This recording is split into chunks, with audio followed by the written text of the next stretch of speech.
Well, good morning. It's 6:45 this Monday morning. I'm Nick Wilson. I'm Avi Hannon. And I'm Maggie Warren. And looks like we've got a decent day in store for today, except for that smoke we'll watch out for. A little smokiness. Will be rather warm, though. We'll see temperatures unseasonably warm, if not right around average. But again, as Nick mentioned, we will be dealing with a little bit of smoke. We see some light smoke already in place. That's mainly going to remain aloft, not expecting any substantial surface impact of that smoke really peaking through the afternoon. If we do see some of those mild surface impacts, it would just be some of those most sensitive groups that would see some issues. Those air qualities mildly impact, probably down to moderate, but other than that, a pretty decent morning and afternoon.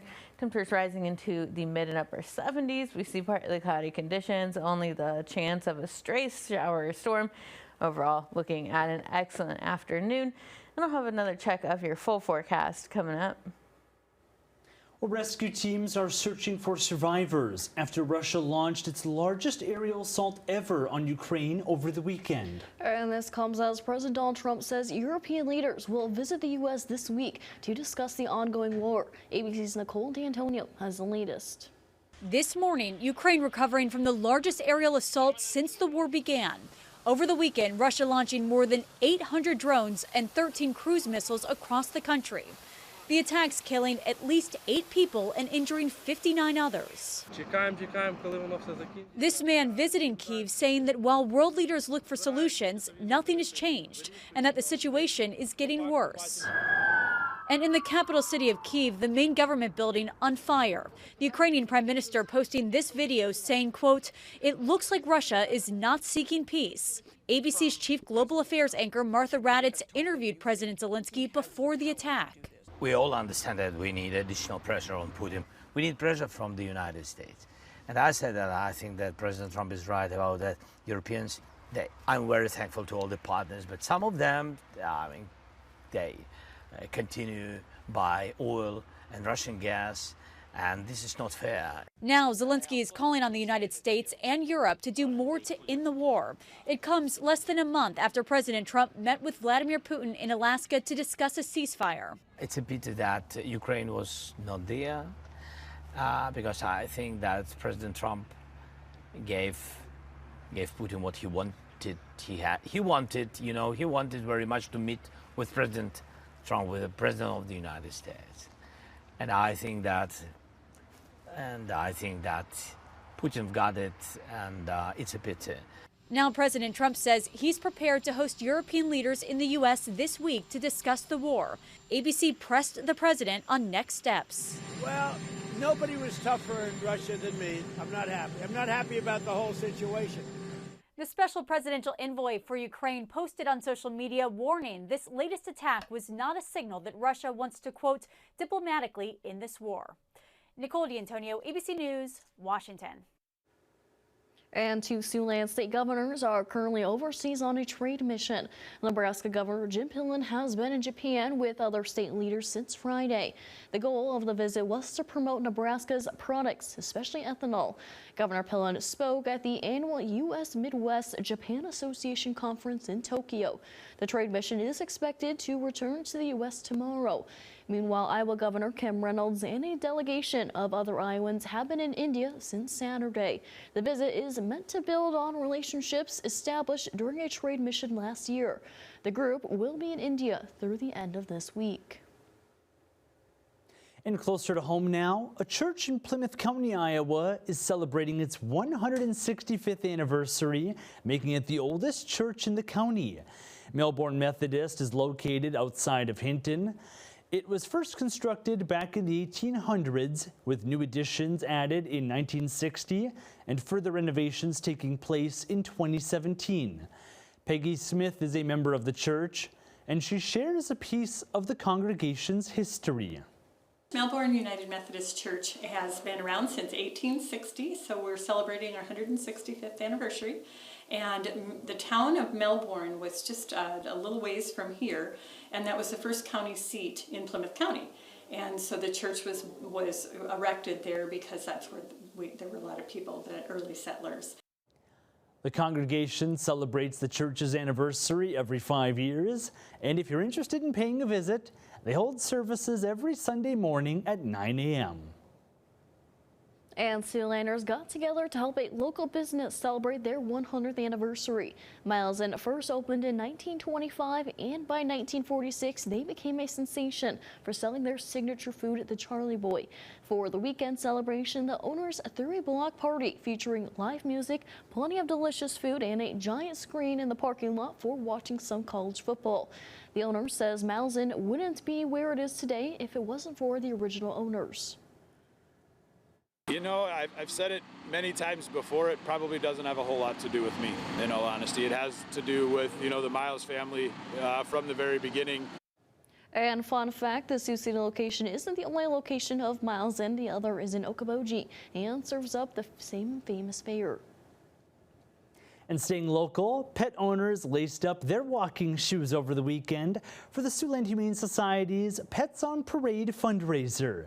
The event gave animal fans a chance to get together and to celebrate their furry friends, while also helping the local shelter pet population find their forever homes. The parade featured a mile-long pet walk, vendors, prizes, and of course, plenty of wagging tails and happy faces. I like that people can bring their pets, you know, and not feel like they have to worry about them because everyone else has pets. And this is our second biggest fundraiser of the year, so it's nice to see how many people want to help the shelter. The event also had an adoption booth where attendees could take home a furry friend. One attendee said she just couldn't resist. And we just felt like she needed a little friend, a companion at home. We are home all the time, and she one of the big things about this one is that my dog didn't get jealous when I met her, so that's a big test for our dog. The parade may be over, but the Humane Society says there are always more pets waiting for their forever homes.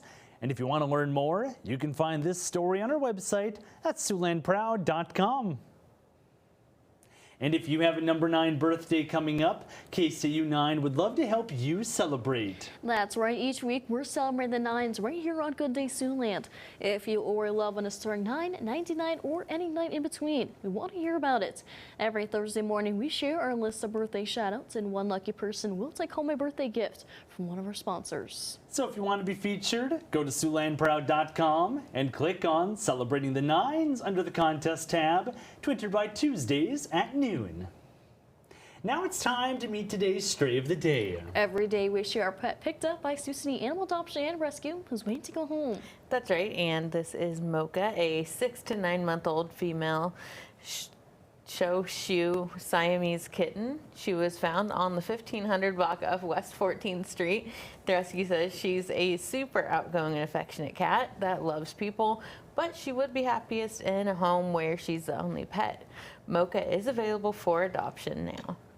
And if you lost your pet, you're looking to adopt, or you'd like to sponsor a pet for adoption, you can visit the rescue's website. Go to SiouxCityAnimalRescue.com.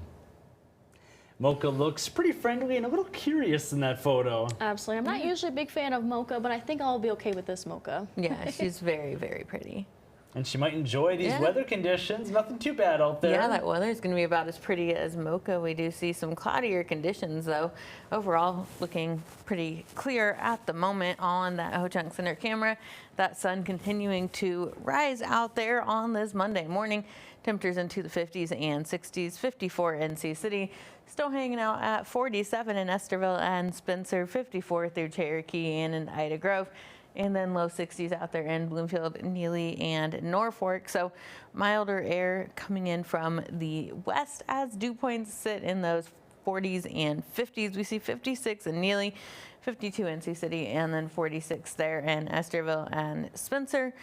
Those winds flowing in from the south between about 10 and 15 miles an hour at this point. 7 in Sioux City, though, 7 in the Mars. So a little calmer to the south and to the east, but to the north and to the west as we're seeing those stronger winds. And we'll continue to see some gustier winds out there through the afternoon, especially as this trough of low pressure tracks in, that little piece of energy tracks into the area. We see some cloud cover on the increase, a couple sprinkles out there, and then we see a little bit of clearing into our evening and night times. More clouds and spotty showers building in early Tuesday morning. Overall, looking to stay with mostly dry conditions for most of the area. Cold front and stationary front drops through actually into our Tuesday night and Wednesday morning. That drops through the area and we get some quieter conditions back in. 77 for today though, partly cloudy, warm and breezy. Those gusts as high as 30 miles an hour at times. And then we look ahead at Tuesday, low 80s and a couple stray shower chances heading through really the entire week. Temperatures back into those low and mid 80s for us. Low 80s for Sunday, Monday, and Tuesday of next week, starting to take a cooler turn. But overall, looking pretty nice out there, Avia. Well, thank you, Megan. Let's take a look at this morning's top stories. It's what you need to know before you go. After taking last Monday off for the Labor Day holiday, Sioux City City Council is set to get back to work. Among several issues, the council will consider an application to the Iowa Finance Authority requesting $50,000 in Iowa statewide emergency solutions grant money. That's to provide street outreach to the local homeless population. Now, they're also expected to consider a second application to the Finance Authority, seeking nearly $76,000 in grant funding to be used for rapid rehousing efforts for homeless people. Today's City Council meeting set to get started at 4 p.m. And we're not out of the construction season quite yet, and there are some new overnight lane and ramp closures to be aware of in the metro. Starting this evening, the Iowa DOT crews will begin the process of removing concrete barrier rail on 2 ramps at the interchange between I-29 and US 75. This will lead to intermittent closure of both ramps during the overnight hours. Next week, there will be intermittent lane closures on both southbound and northbound I-29 in the same area. Digital message boards will keep drivers updated as to what is closed and when. The work is expected to continue through Friday, September 19th. And the temporary railroad closure of a railroad crossing in Ottawa will also have impacts on some Siouxland drivers. Starting today, Iowa DOT crews are expected to close Iowa 175 at the Union Pacific Railroad crossing in Ottawa. While the roadway is closed eastbound, traffic will travel on a marked detour using 10th Street, Granite Street, and 6th Street. Westbound traffic will follow a detour on 6th Street, Cameo Street, and 10th Street. The closure is expected to last until Saturday, September 13th, weather permitting. Meanwhile, September is National Hunger Month, and today Siouxlanders have a chance to help combat food insecurity in the region. Today is the Food Bank of Siouxland's 22nd annual Golf Classic. While the competition is not open to the public, community members are encouraged to stop by the Whispering Creek Golf Club to drop off a donation of non-perishable food. Everyone who donates will also be able to enjoy a free frozen treat while supplies last. The event is the yearly kickoff for the Food Bank's Holiday Harvest Food Drive, which will help provide holiday meals for Siouxlanders in need in the upcoming months. And the weather for that event looked pretty nice. Sounds like we could have some good weather continue. Yeah, we'll continue to see some nice weather. I'm sorry, I wasn't expecting to see horses golfing this morning, but we do continue to see temperatures into the mid and upper 70s, partly cloudy, warm and breezy. Winds out of the south at 10 to 20 miles an hour, gusting to 30 miles an hour at times. So might be a little difficult for that golf with those breezes at times, but overall looking decent. 60 degrees for tonight, partly cloudy and some spotty showers developing. Looking to continue to be breezy, gusts to 25 miles an hour at times, and then we see 80s making a return, looking very late summer-like once again. Yeah, how about that pretty intense warm-up for this week, really? Yeah. Absolutely. I'm kind of looking forward to it. Me too. Thanks for watching. Have a great rest of your day.